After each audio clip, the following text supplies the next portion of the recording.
popcorn. We are two niggas spoiling movies. Yeah. Brandon Collins, that's me, and Justin Brown for your movie needs. Media popcorn. Woo! You haven't seen it, well, we're gonna spoil it. Spoil it in your face. That's your warning. So if you get pissed, it's all your fault. Woo-hoo. What's up, little business, sun-dried tomatoes? It's your boy, Eddie Collins. Guys, and it's Justin Brown. And we are Media Popcorn. And we're about to review one of my favorite movies of last year, 2023, The Holdovers, Alexander Payne, Paul Giamatti, Divine Joy Randolph, and the new discovery, Dominic Casa, who will be playing Anthony Bourdain in a film based on his early days as a chef.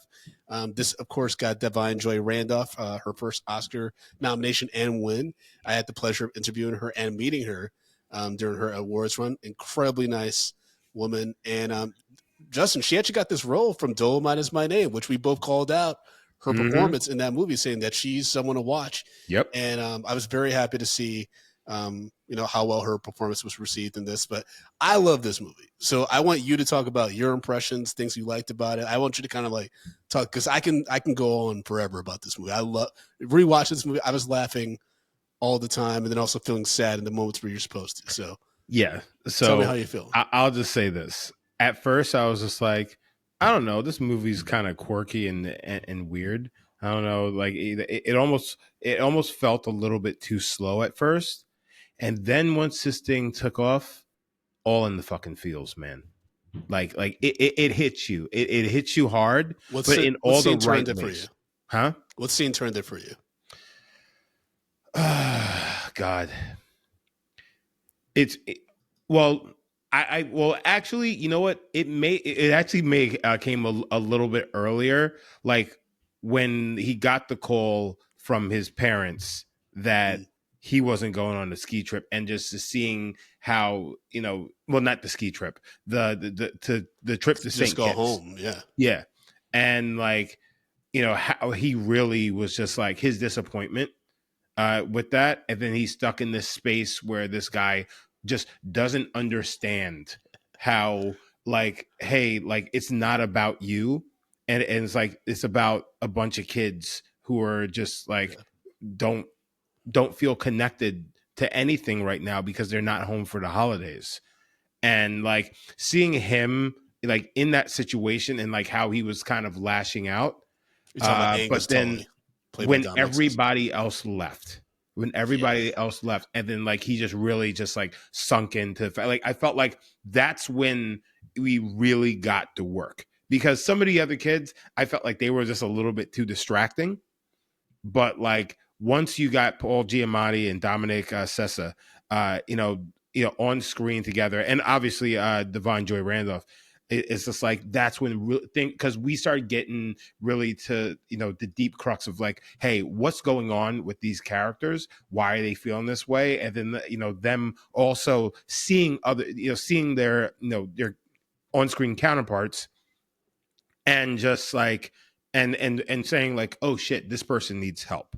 It's just like, I need to be more mindful, and that people stop being as selfish, because I guess in the film it first come off for me, it was coming off as just like, look at these fucking just douchebag white people, you know what I'm saying, who are just so self-absorbed that they don't see anything going on around them. But then you take away the distractions, and then they have no other choice but to start letting their guard down, and which is something that like we're all that way, So like I felt seen in that, but but that's how I also I've gotten to know and really see other people's, like when you really get them one-on-one and you have an opportunity to really hone in on them, because like this actually reminded me of like kids that I've like mentored over the years,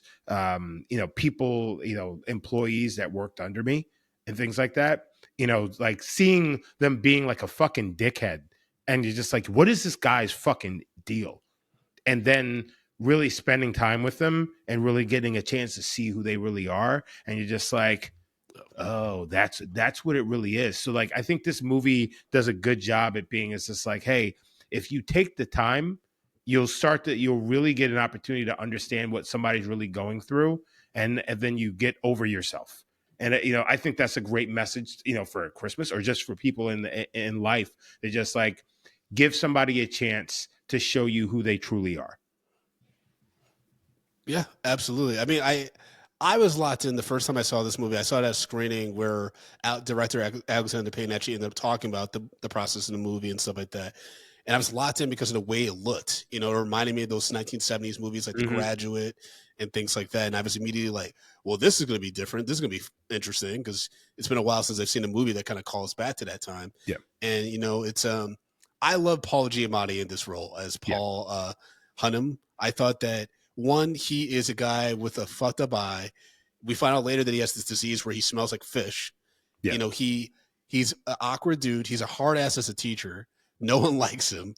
And he also has trouble like kind of connecting with people on like a common level. He's so smart that he like has conversations where like go above your head. Yeah. Like, he's constantly quoting, Latin Or philosophers and like shit. ancient Rome and Greece. Yeah. Yeah. And it's just, Philosophers like that. but I just loved his portrayal of this character. Like, I know Cillian Murphy, he won the Oscar for Oppenheimer, Best Actor, and it was a great performance. But I'm like, I think Paul Giamatti should have won. I thought he was so good in the things he had to balance with, like dealing with these kids, dealing with his own shit. Because at the end of the day, like, let's be honest, at the end of this movie, he's not okay. I'm pretty sure he's going to drink himself to death. Like you know what I mean? Like it's pretty depressing. The ending, it's very bittersweet, right? Well, But what? I know that you've, worked in education, and like I've, worked in the education sector as well. And I think there's something to like when you truly have a breakthrough with a kid, especially teenagers, because that's a very vulnerable part of their life. You realize, like, actually, you know what? It's not even that as an educator, but as a kid and somebody kind of seeing me for who I was as a kid and like helping me realize my potential, or like just even saying that to you and like how important that is. Um, Honestly, I don't think, well, fuck, there's so many different things going on, with these characters, but especially at the end, I don't think Paul Giamatti's character is gonna die of alcoholism or something like that. I think that actually helping out, why am I forgetting, Angus, I think that he's changed for the better. And I think that he's actually going to, it's going to usher in like changes in his life in a positive way. Okay. Or so I hope. I hope, yeah, that's the thing is I want to be optimistic, but at the same time, Paul Giamatti, Paul has, he has this great, moment with he's having dinner with Angus after they've gone to Boston. Angus is, we find out that Angus's father's not dead. He actually is institutionalized. Yeah. It seems we don't quite know what it is. It seems like probably dementia, but in the 70s, it could have been anything. It could have been just like this nigga's crazy, right? Yeah. Because he's like, oh, I think they're putting things in my food and things like that, and he apparently turns violent to the point where they have to keep moving him, right? That's what gets them into shit in the end. But he says that one line where he says, I find the world a bitter, complicated place. And it seems to feel the same way about me. And I thought that was such a beautiful moment of self-awareness of like how you feel about the world and how you perceive the world. And like that's why he chooses to live his life the way he does, kind of in isolation. He reads, he drinks, he like does his job to the best, and he tries to stay true. And we find out later the reason why he's so hard on these privileged kids, especially ones that like already have like kind of the key to like their next place in life, where like he failed this one kid who had his acceptance to Ivy League rescinded. And he's like, you could have, and the dean's just like, you could have just passed him. He's like, yeah, but like, what are we teaching these kids then? What are they? He's like, but like, the dad paid for, him to have the No, to get the to gymnasium taking or resign. gymnasium. And he's like, and what do you get for that? He's like, his son got a great education. Like that's what we're supposed to do here, and it's all He's because like, but of he's a dumb. He's a yeah, fucking dumb asshole. yeah.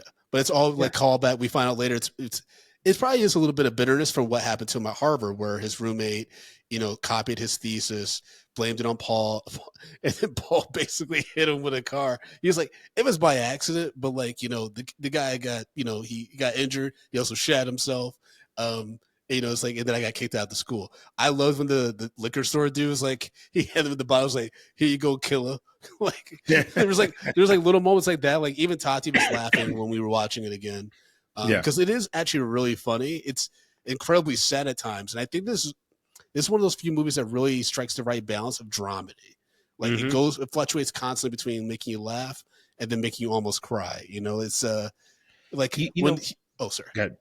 I was gonna say the scene where he told Angus, like, I wash my hands of you when it's just the two of them, and he gets upset at Angus, and Yeah. Angus breaks his arm by like, fooling around and jumping, and they're in the car and he's screaming in the back seat, and he's like, he's like, you say you wash your hands of me. He's like, I was speaking metaphorically. And the kid's like, well, he's like, of course you were. Like, what were you gonna literally do?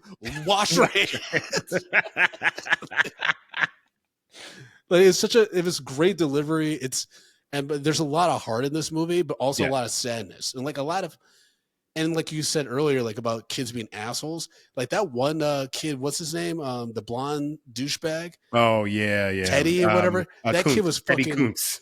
That kid was fucking. He's probably a senator. If this was a real world, he's probably a senator or even worse, like a CEO of a big five Yeah, four hundred company. But the fact that he like vandalized that, Angus's Polaroid. That's the only photo of him, his mom, and his dad together, and shit like yeah, that. All because Angus, did get a little snippy, and they got to sign extra work and shit during winter yeah. break. It's like fucking piece of shit, man. You like I don't kill you. Like honestly, that's stuff that can like make people snap and do some wild shit.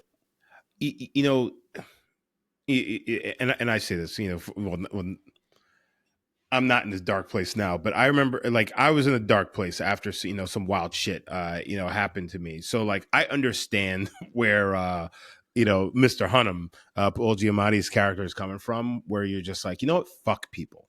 You know what I'm saying? Like 100%. fuck people, fuck people like these people, because they're not, like you don't see people as, human. You can't see the humanality in somebody because they remind you of this person who did something wrong to you. And I've been in that space before. And then you meet somebody and like you they pull you out of it, or just situate life pulls you out of it, and then you have to learn to kind of let things go, and that's just real shit. And like to see that played out in this film, and like yeah, it took a while for us to get that story out of Paul's character, um, but it was so necessary to understand why he was the way that he was, but also the fact is like we all carry that that anger, that burden with us that you don't get over until you get over it, and then you realize like what, as much as like life sucks right now because of this thing, this event, this person, that put me in this space, is just like I can pull myself out of it. And I think like that's the thing at the end, is just like him being at that school, that was him kind of being sorry, that was me, that's my thing, that was him being stuck in that same place of all the things that happened in Harvard. I think he's going to be okay because him leaving that school was giving him the opportunity to actually for once actually be himself and use all of the things that all of the gifts that he has, because in actuality he's stifling himself at that school because he is smarter than everyone else. Yes. It seems like he's smarter than like the teachers, the dean. He has a moral compass, and like yes, his moral compass is higher because of the fact of what went on at Harvard. But like now he's gonna go to Italy, he's gonna hopefully write his book, but like he's just going to finally do the things that he was meant to do. And it's like, and I think that's an important lesson that gets taken from this. Is just like one moment doesn't necessarily define your entire life, which up until this point it did for him. I like that you're pushing me to see more of an optimistic outcome for all these characters, because Divine Joy Randolph, her character also goes through a similar thing where she doesn't allow, like, the unfortunate circumstances and events in her life to stymie her, to hold her back, right? She's pushing forward. It's hard every fucking day. It's hard, but she's pushing forward because her son died. In And her Vietnam. and her son's father also died, and they both died really, really young. So she's like, she has that monologue where she's like, two black men in my life that died like before they were 25 or something like that. Yeah. Which is terribly tragic, right? And so, I appreciate you kind of pushing me to see, like, be more like, see like hope for Paul and these characters, like, because he does inspire Angus, like, to, because Angus is worried about getting kicked out of bar, and he's like, if things go wrong, I get in more trouble, like I get kicked out, and like I'm probably gonna get sent to military school or something like that because my stepdad hates me. My mom is kind of over it. She likes this new life that she has with him and shit like that. And Angus is the only kid in his class with Paul who actually gets like above a C on the paper before the semester ends, right? He's so B plus. Yeah, and he's like, so he's clearly smart, right? And like we kind of get that in a lot of the quips. Like one of my favorite lines is when Paul's yelling at all the kids because they get in a little fight. He gets in a little fight with Teddy, right? And and he was like talking about like demerits or some shit, and then Angus is like, and I thought all the Nazis were hiding in Switzerland. No, in Argentina. Yeah. That was such a funny clip. And shit, and you just see Paul's face where it's like he kind of like appreciate, like he kind of like is like, that's funny, but like you call me a Nazi. Like, yeah, because he says like, "Yo, you guys are gonna clean the study hall, and you're gonna scrub all of the fucking boogers and fucking gum under the table, gum from under the like, which, it's gross." Yeah. I do have to say the scene where Angus goes to visit his dad after convincing Paul, Divine Joy Randolph's character, to go to on this little field trip to Boston, everything like that. Yeah. The scene with his dad, that hit harder than it did in previous viewings of this movie, just because because I just assumed that he has like dementia or something like that because of the loop. And what I mean by that, folks, is I've talked about this on the show before, and Justin, you've talked about your father as well. Like my grandfather now is in a state where you can't have a conversation with him, right? He's still the sweet guy, no, but like I can't talk to him about anything, right? Like it's like I'll say hi, Papa. Hi, Papa, blah, blah, blah, and then he'll have one thing that's like the focus of today. So the last time I saw him, it was like the food's good, and that other people are complaining about not getting as much food as him because they don't do the work that he does. Like he was convinced that he helps load in the food from like the trucks from outside. And I was like, okay. And he's like, yeah, they keep complaining to me. And that was the loop for 45 minutes. Yeah. He just kept repeating the same thing. And it's not like it's weird because you get comfortable with it. You get used to it, and you just kind of like have to yes and it. You don't want to like, dissuade them or like try to convince them otherwise because it's just, they could upset them and all that. So you're just like, okay, Papa, yeah. Well, at least you enjoy the food. And that's what that scene reminded me. It's like, he realized my dad's gone. I don't have, and when you have that realization, you realize that you can no longer really have a relationship with this person because they're not there. And it's just a one way, you're just talking one way, and that's tough, because man, I mean, I'm sure you know. Same, like my dad, he had dementia and Alzheimer's and shit like that. Excuse me. And like he walked into that building, and they looked it was very like like a slap in the face. It's like, oh shit, like I've been in that room before. You know what I'm saying? Having that conversation, you're like talking about real shit. Like my dad was convinced, like probably the day he died, that I was engaged to my ex-girlfriend. I'm just like, we had broken up. But like at that point, it's like, I'm not, it's whatever. He's like, he's gonna get married. And I'm just like the nurses, because he's like telling everybody. I'm just like, yeah. I'm not going to bother in, crushing that world, or, bringing that up for him. It's just like, it's fine. It's whatever. So it's like, you're in a space where it's like, yeah, there's things about my life I would love to share with my dad, but it's like, he doesn't have the capacity to accept that. And like, that's a tough place to be in. And like, when he was talking to his father about like the things going on in his life, and then he's just like, it was like, I think they're listening to me or something like that. He holds his hand, Yep. and he basically speaks to his well, I guess his disease is speaking, Yep. and it's just like, I was like, yeah, I've been there, and like, it's crushing. And at that time when my dad passed away, I was 30 years old. Is like, when I can imagine going through that as a teenager. Yes. Yeah, or And even after you've just been a young. abandoned basically Yeah, by your mom, who's got this new husband, and like they're away on their honeymoon and shit like that, and and the stepdad clearly doesn't fuck with Angus, because remember when they meet the parents at the end, he's very quick to establish, I'm his stepdad, I'm not his yeah, dad. You know what I yeah, mean?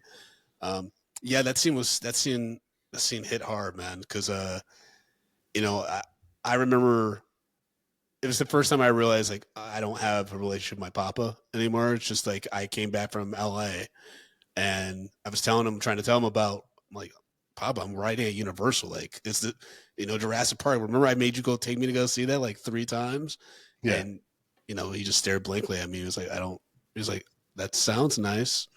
And I was just Well, I like, mean, but that's, not to get all therapy session here, but it's like, you do have a relationship with him. yeah, It's just different now. yes, yes, You just, it's a weird thing where you kind of gotta hold on to the past of who they were as opposed to who they are now, yeah, because like, when he said that his father was dead, and then all of a sudden find out that his dad, was in, the mental asylum, or whatever, what have you. back I in the was just '70s, like, that was like a stigma, though, right? Because remember, he sheepishly tells Paul that he has a shrink. So in the '70s, like it was like a stigma thing, like mental health issues, right? yeah, yeah, I yeah, mean, it still 100%. is, Yeah. but But like, so like, I was just like, ah, I understand why he said his dad was dead, because technically to him, his dad is dead, because the person that he knew is no longer there anymore. And like, so like, I understood that. And it's like, especially, if I was a teenager going through the thing, like, I would probably say, yeah, my dad's not here anymore, mm, because like, you don't want to have to explain everything, because also, especially when you're going through it, it's a lot. yeah, It's something that that not a lot of people truly get. And I know sometimes, like, I've come across people who's like, yeah, this person has dementia, something like that. I mean, like, my next door neighbor has dementia. She has a home aide and whatnot. And like, you know, we had like a property thing going on with them, but I'm just like, I can't be mad at her, because she doesn't know what the fuck is going on. It's yeah, just like, her lawyer was a fucking idiot. Like, he's making everything significantly worse. But like, for her, I was just like, like, I remember, I think we talked to her daughter or something like that. It's like, listen, like, my dad had the dementia. I know what's going on, and like, if you want, I'll go over and I'll fucking help her out and things like that. And like, I'm willing to do that kind of stuff. But up until the point where that lawyer got involved, I couldn't. I had to stay away, because like, it's like, I can't. Yeah, but it's a tough space to be in. It's a really tough space to be in, and like, if you don't understand it, it's hard to kind of explain that. I mean, if you're going through it, it's hard to explain it to people who don't understand what that thing is. yeah, absolutely. And I think, yeah, and I think this movie does a really good job too of talking about the not the I don't want to say loneliness. It might be isolation of dealing with trauma and dealing with pain, and knowing that the world continues, life goes on for other people, right? Like, you think about Mary's breakdown at the New Year's Eve party, right? Where she sees all these people having a good time and excited for, it's a Christmas party. I'm sorry, Yeah, excited for the holiday and stuff like that. And she breaks down in the kitchen. She's like upset. She's angry. She's angry, kind of that she's trying to have a good time while her son's dead. Yeah. And that's a hard thing. And we've talked about this before, like about we can't imagine the grief of being a parent and having to bury your child, right? Yeah. And so, I think Divine, that was such a powerful scene. Apparently, according to Yuvia's trivia that she found, that some of the crew had to walk away. They only did that scene in 2 takes because some of the crew had to walk away because it's, such an emotional scene. And I'm sure anyone that's experienced loss Yeah. of any kind, like, you just can't even imagine the grief that someone who's trying to move on with their life. And, it also sucks because she works at her son's school Yeah. in the cafeteria. She runs the cafeteria, and she did that to get him a good education. She did that so he could go to that school for free. And like, she still has this deep connection to her son through it, but it's a reminder every day. And mind you, she does say to Paul, it's just like, yeah, like he didn't necessarily have the grades to get into college. And she kind of, put it out there. It's like, he's like, he said you were an asshole. He said you were an I asshole. love that scene where he It's said, like, like I also, said, very astute, very observant. but it's like, it's kind of because of him, because because you looked at him as this person, whatever, but like he could have gotten to college, but he didn't have the grades to get into college. So he got drafted and then he got killed. So your decision to go after people, especially certain kinds of people, could have dire effects. Yeah, yeah. To Yuvia's point, I think you misinterpreted that scene. He did get into a good Ivy League school, but he went to the army. They didn't have money. Oh, that's right. You're right. Well, but also full rides are a thing. Mm, You know what I'm saying? yeah. Full rides are a thing. So it's like, yeah, he didn't have money, so you go with the GI Bill. So it's just like, you can put yourself in a space, you can't get the places that you want to be because like one little thing can throw you off your fucking track, and like one person can throw you off the track that you are on. And it's like, so like either way, like I also feel like that's like one of those turning points for Paul where he's just kind of just like, maybe I need to start rethinking this, because like you don't understand people's situations. Because Paul had this thing is like these kids that go to these school, they're spoiled little fucking brats. They have the world, given to them. So like they deserve for me to give them a hard time and to show them what the real world is like. Not realizing that not everybody is coming from that same space, and like you could be fucking with somebody that's that's really trying to get it. I don't know. I didn't get that from the dialogue in that scene with Mary. I think it was more just they were talking a little bit about the challenges that her son faced, but I don't think it was directed at Paul like any animosity or anything like that. I don't think it was necessarily animosity that she was, like she was necessarily putting on him. I think She was pointing out why he was bitter. Remember, because she says that thing like, "You can't even dream a whole dream, can you?" well, You know what I mean? Like, I think it was more her like calling out, like, similar to what you're saying, right? Calling out how bitter he is at the world and things that have happened to him, and how he kind of takes that out on the kids. But I don't think she ever was like, "Hey, you did that to my kid," which put him in a bad situation or something like that. But I think that when she was saying it, if you look at Paul Giamatti's face when she's saying it, I think like I guess I'm just interpreting his acting. It's like I think that like he probably took that a little bit. It's just like, oh shit. It's like that was like kind of like the flicker of the light bulb of just being this like, oh wow, not all of these kids are the same. Got it. You know? But I mean I was getting that through his acting and whatnot. But hold on, in the chat, Lluvia has some things that she was dropping in here. So we don't even talk about the fact that Angus is taking antidepressants, which actually Paul notices because he's on the same antidepressants. Yep. Do you Probably a think moment where there's probably a connection where Paul sees a little bit of himself in Angus. Yeah. He sees like the direction he can go where he's just bitter at the world and upset, and like I think he sees even more volatility in Angus. And so I think that's by showing him that there's actual good in the world and that there's hope, I think that turns Angus around. And also he takes the fall for Angus. I mean, it was either they all go down or like just one of them takes the hit, and Paul takes the hit for everybody, basically, for the Boston trip, right? And so well, no, because he could have just put it on Angus and just, It is what it But he knew is. Angus was going to get sent to military school, and that he probably was still going to get like a slap in the wrist. And at the end of the day, like the dean wasn't appreciating Paul anyway. He was Yeah. his former student. He called him penis cancer in human form. Yeah. At the end, so Paul was just like, you know what, he kind of just needed to push. Like he was already over the place, and he knew that he had to do other stuff. He just finally got the push to get the fuck out of there. I think another part of that was, you know, because of kind of the bond that he got with Angus over the time. Like, yeah, he knew that like military school wasn't what was going to help him. He knew that Angus is much bigger than that, and his issues are not issues attached, to him just being like a bad kid or just like he just can't get his shit together.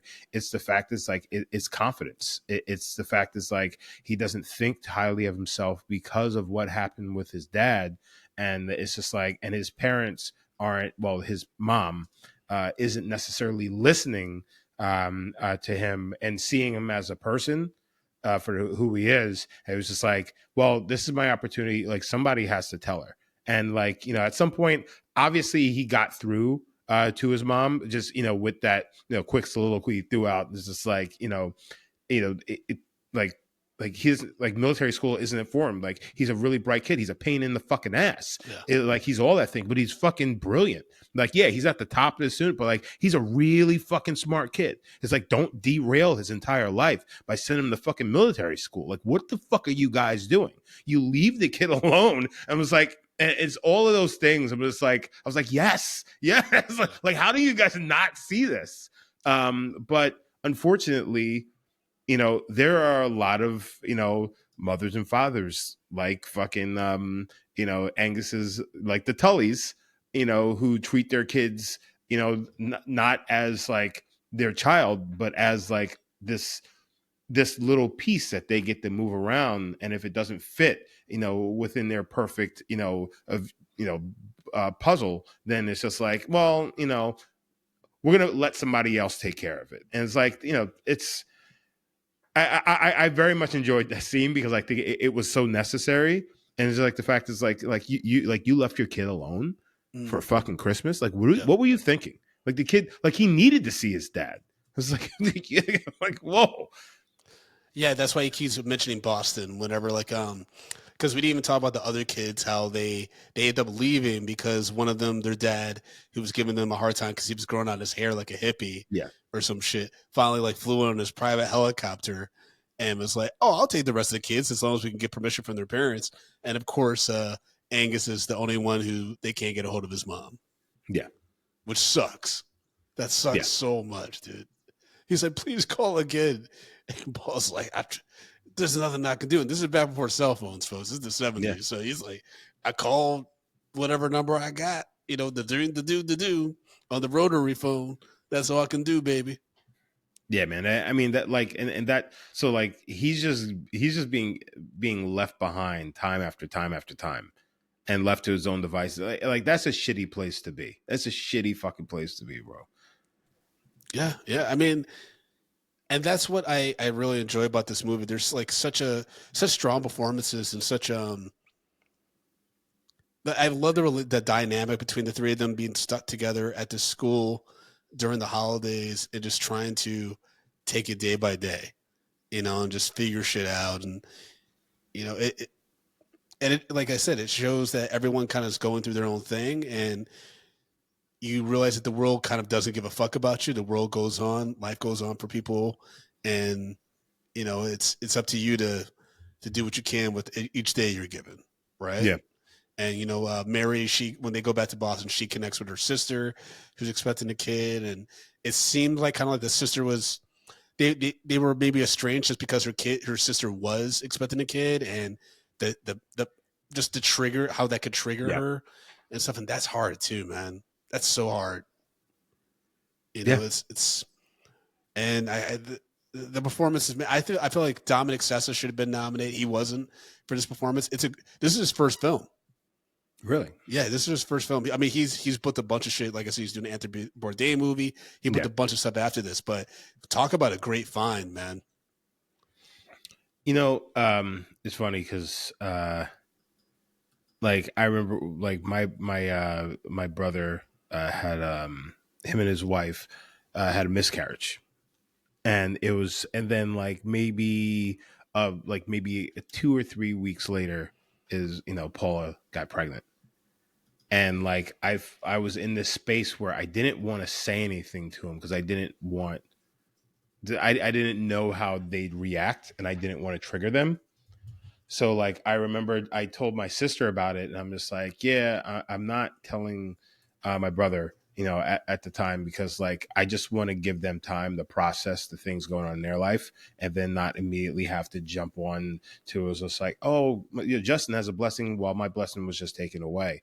And like I think the whole thing of kind of that man that's I just remember that whole time I was just like like because I didn't know how he felt, and obviously, well, I've been there before, but I didn't know how he would have felt, knowing that like, oh, I just got a baby, and like, yeah, that's been my third.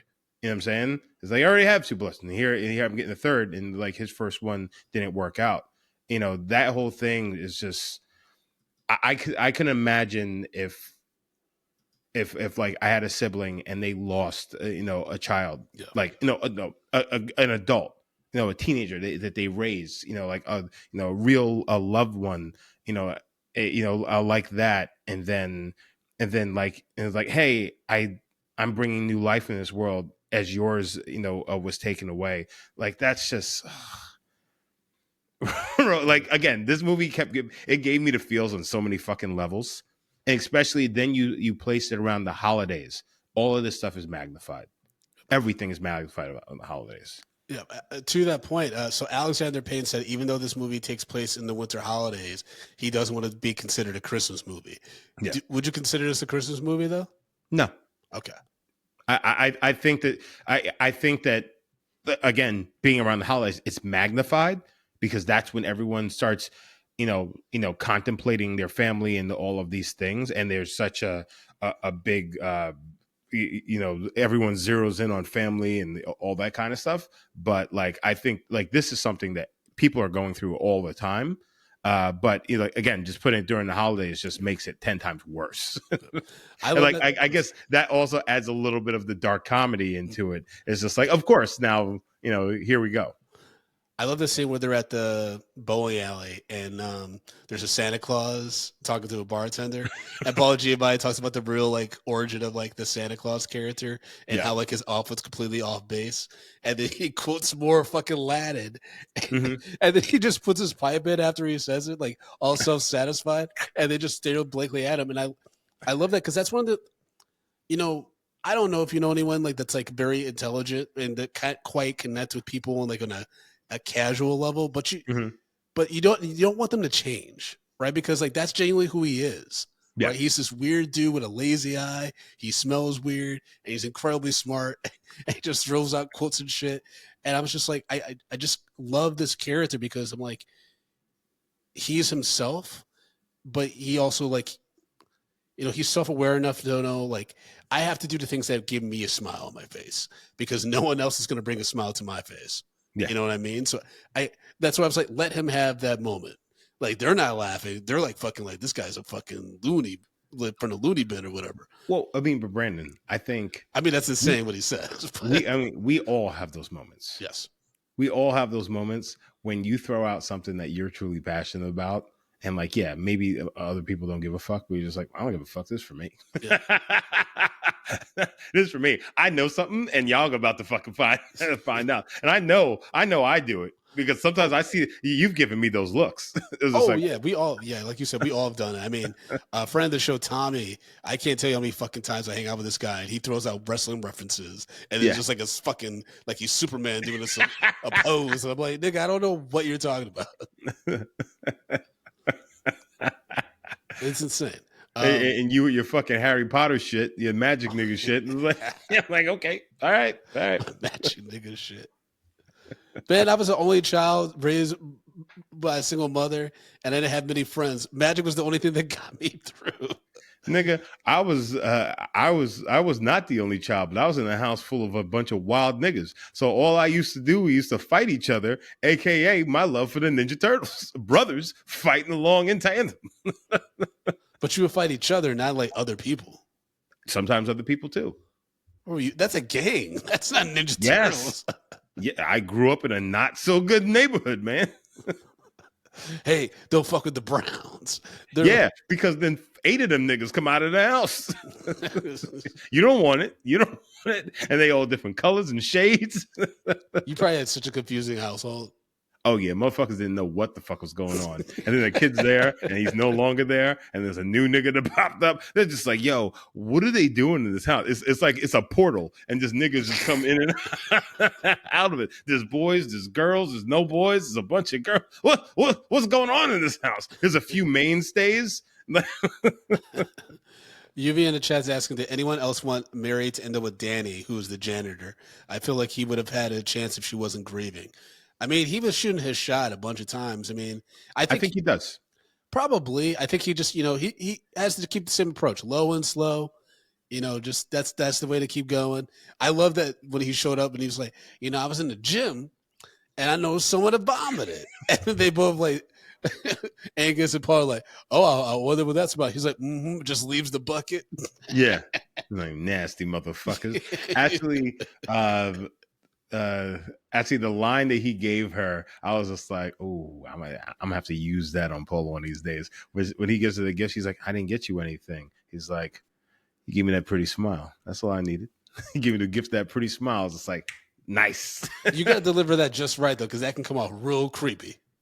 No, but you have to say it to the right person. Yes, of course. You have to say it to the right person. I say it to my wife. That's true. That's true. Yeah, Thank you, Lluvia. To my wife. I'm like, can't say it to another woman. That'd be weird. What if he had said? What if his counter had been like, "You did give me a gift, your presence." No. Okay, because that would be a play on presence. You know what I mean?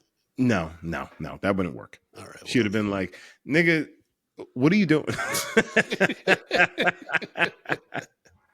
It has to be soft, it has to be sweet, it has to be direct enough where she don't have to fucking think. Yeah. I'm so bad at improvising, dude. Yes, you are. You're so horrendous. bad at it. Yeah, it's embarrassing. There's a moment Tati was trying to like do some role playing and she's like, "Oh, I've been bad at, I'm late, Mr. Boss Man." And I was like, "Oh shit, I might have to fire you." Like I wasn't playing a lot. I'm so evil about punctuality. So guys, just hold on, pay attention. I hope you're paying attention because Brandon's telling us that he likes to role play with Tati. You gotta keep things fresh, man. Sometimes you gotta shake it up. But it's just my improvisation skills have gotten better. No, they haven't. No, they haven't. Nigga, I've known you for 10 plus years. Your improvisation skills are garbage, and they've always been garbage. Really bad. They're so bad. Man, they've been bad since I was a kid. I remember I got pulled into a fucking I'm just not quippy. Like I got pulled into a yo mama. Like I didn't even know what was happening. It was this lesbian girl named Pam, and she was just like out of nowhere, just coming at me with yo mama jokes. And I remember it was so bad. I was like, yo mama so ugly. You'd be like, damn, that's an ugly mama. And then she was like, your mama's so dumb. She raised a kid that had that dumbass joke. I was like, shit. She just boomeranged it back on me. I remember when we did that Christmas party in Yonkers. And that that crazy chick was back there just being fucking so fucking just disrespectful and just talking and shit during your set. And I was going to have to, I remember I was just like, Brandon, get her. Get her, Brandon. And I just realized at that point, I was like, Brandon's not the one to get her. No, because if I start engaging with a heckler, like unless I got something in the pocket, like I have a few quick things to address heckling, but if it keeps going, that's when I'm in uncharted territory. That's when it can get burking real quick. Yeah. Don't worry. I want to have a flavor situation, you know what I mean? Yeah. Well, don't worry, everybody. I came up next and I got her for Brandon. I went for her. I went after that bitch. For us, for the people. I was like, Brandon, what's happening right now? Get this bitch. Get her. Oh man. Oh God. Live comedy. Always unpredictable. Mm-hmm. Yeah, man. I this is one of my favorite Alexander Payne movies too. He did like the movies like Election and The Descendants and Nebraska, which isn't my favorite. But this is like a really good dramedy. He specializes kind of in that hybrid of genres and stuff like Yeah. that. And again, I just thought Paul Giamatti was fucking phenomenal in this. I was Yeah. really upset when he lost to Cillian Murphy because I'm like, he's been in the game for a long time. He has a huge filmography, and he brought his A game when this is one of his best performances. Yeah. You know what I mean? And it's just such a quirky character. Like they don't really. There's not many opportunities to showcase characters like this Yeah. anymore. And I don't know, man. But I'm also really glad that Divine Joy Randolph finally got seen. You know what I mean? Yeah. Because we were singing her praises in the Dolomite Is My Name. She killed it on Only Murders in the Building. She was great in High Fidelity, a show that no one watched. Yeah. It's on Hulu though, folks. It's with Zoe Kravitz. It's a one season, but she was fantastic. She's the Black Jack role on a TV series. She's a lot of fun on that. And so just to see her get her shine, and like I said, I got to meet her, and she's incredibly gracious, and that was awesome. I just hope that she actually continues to get good work, Yeah. and she doesn't have the curse of other past Black actresses that have been sidelined if they get the highest coveted award in this business. Yeah, the acclaim. Yeah, and it's like, where are the opportunities now? Yep. What's happening? What? Oh, but she is going to be in the Universal movie that's based on Pharrell's life that's starring Kelvin Harrison Jr. So at least we got that to look forward to. Okay. Everything. But we did get a Patriot thought on the Holdovers. Remember, folks, when you sign up for Patreon at patreon.com/. Is it showing is terrible? It's not. It's not. You're guaranteed to have your thoughts and reviews of that film read on that episode. So Darren Patterson wrote, and he said, really enjoyed this movie. Some amazing acting, great writing, fantastic slow burn tone, and definitely the type of grown-up movie that they say doesn't get made anymore. Divine Joy was incredible. Giamatti delivered some of his best work. I genuinely thought he had a shot with Lydia, and when her boyfriend showed up at the party, it broke my heart. Yeah, we didn't even talk about that. The way, the secretary from school who was a waitress on the holidays. Yep. Yeah, I thought so too. And then when that boyfriend showed up, and he looks back and he looks, there's memes of it, of that scene, that moment when he like just goes dead in the face. It really is like,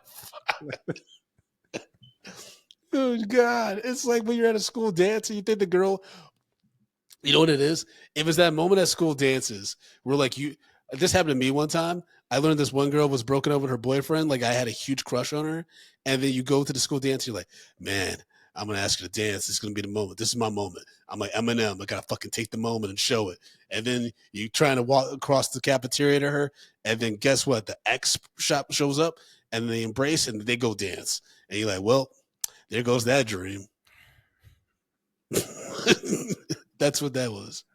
All right. I guess for me, that whole thing was when like you're into a girl and you think like and like you're having like a nice conversation, whatever. It's like, like this is happening. Like we're into each other, and then just like, hey, you think your friend really is really into me? And just like, yeah, I think he'll like you. That's even worse. I thought you were going to say that she mentioned like her having a boyfriend, and you're like, damn it. No. Like that's even worse. It's just like you're into somebody and like you vibe so very well, and then she's just like, yeah, I'm really interested in your friend or something like that. I'm just like, oh, that's what this was. I'm gay best friend. Okay, gotcha. Yeah, I think he'd be down for that. Yeah, I'm gonna go shoot myself in the bathroom. I've literally seen that happen to two of my friends. Huh? I've seen one friend be really interested in a woman, and they're talking it up, and my other friend's like, over here hanging out with me and stuff like that, and then that girl's told him like, hey, like, what about your friend over here? And I'm like, God, that's rough, bro. It's rough. It's really it's rough. Yeah, it's funny. I remember the first time I went to Texas. Don't worry, Darren. We're gonna get back to your comment in a second. Yeah. I'm sorry. I got to get this out.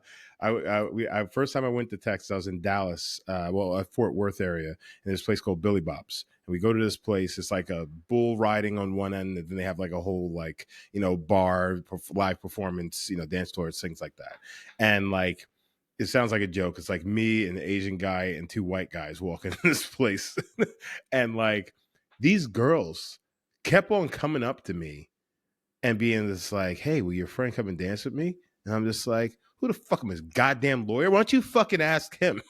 But because of it, fucking Dallas is like, and we're in this, fucking place with fucking cowboys and country spot is like getting zero play. And it's also just the fact is like, I'm gonna be that guy. I'm just better looking than both of those fucking guys. I'm like, you guys are fucking kidding me? Are you guys fucking kidding me? Just because I'm the black guy in here, I'm never gonna get any shot with anybody. I was like, fuck this fucking play. You're just losing your shit. Y'all don't understand the dick I got in my pants. Brandon, You don't understand what you turn it down. But it was fucking on cue though. It was on cue because I turned to the other dude, and the Asian dude I was with. I was like, yeah, we ain't getting no love in here fucking tonight. It's all about these two motherfuckers. But then I said, so we're sitting there laughing about this. I said, but there's one fucking kind of woman in here that's looking for me, and she's big and she's white, the biggest girl in here. And on cue, this big white girl pops up. She's like, hey, you want to dance? I'm just like, I looked at him like this.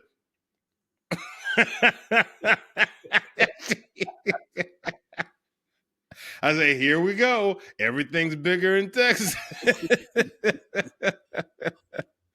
So your audience. Yep, my audience. And I was just like, and I was just like, nah, I'm good. And my friend's like, nah, guy, because everybody knows I'm, you know me on the dance floor, Brandon. Mm-hmm.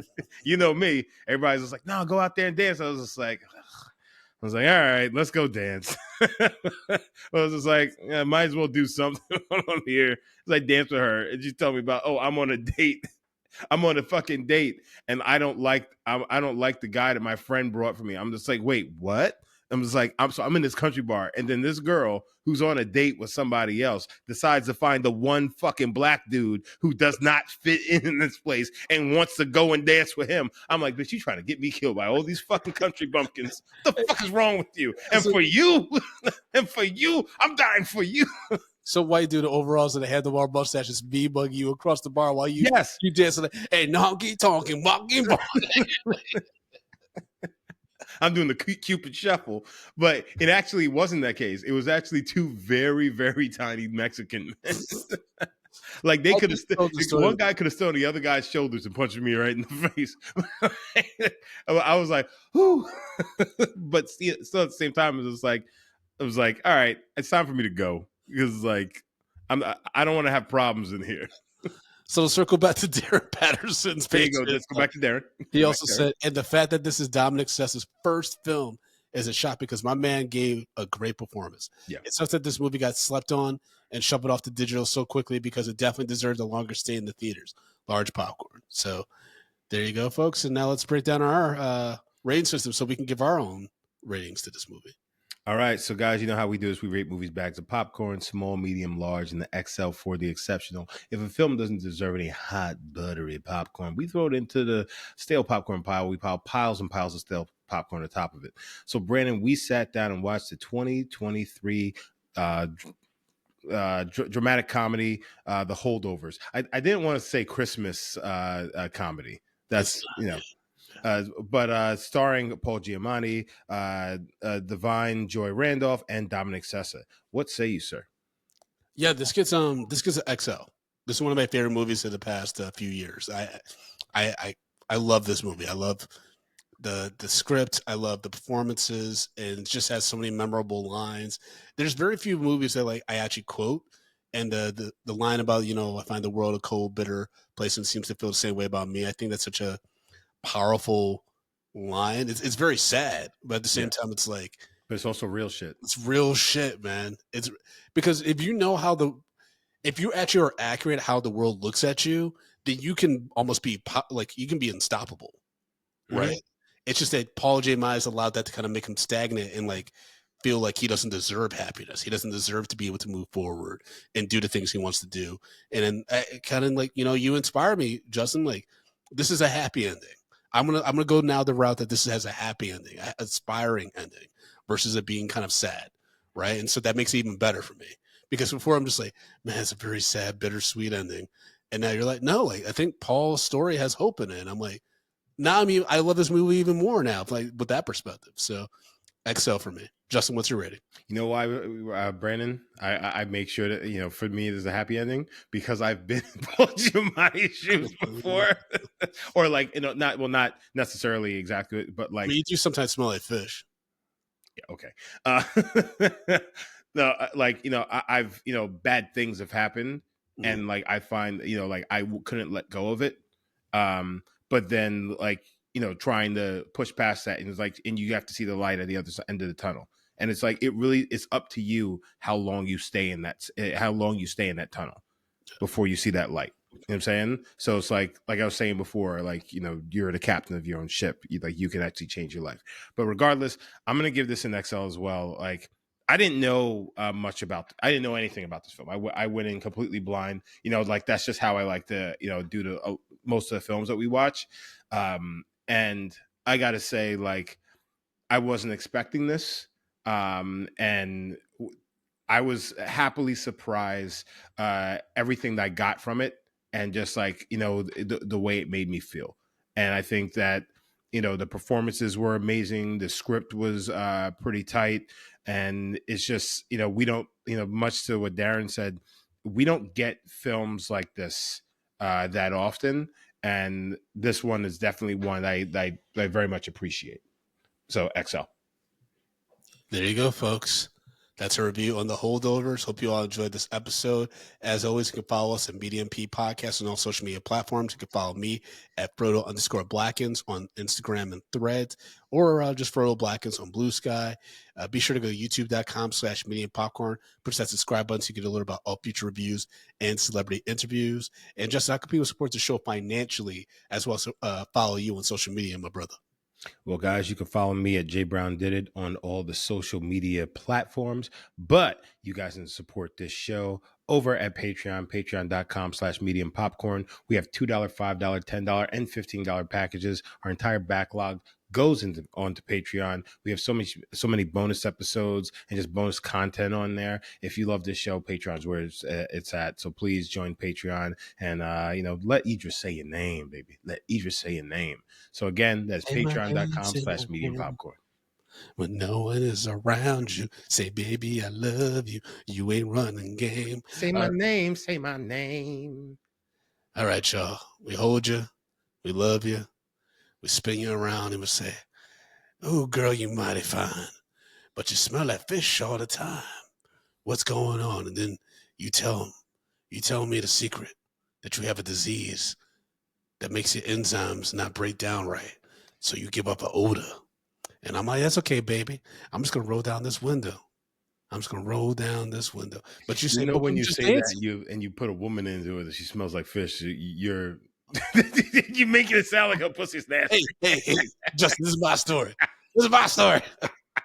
You You shouldn't want to go in there, Brandon. Stay All right, away. good night, everybody.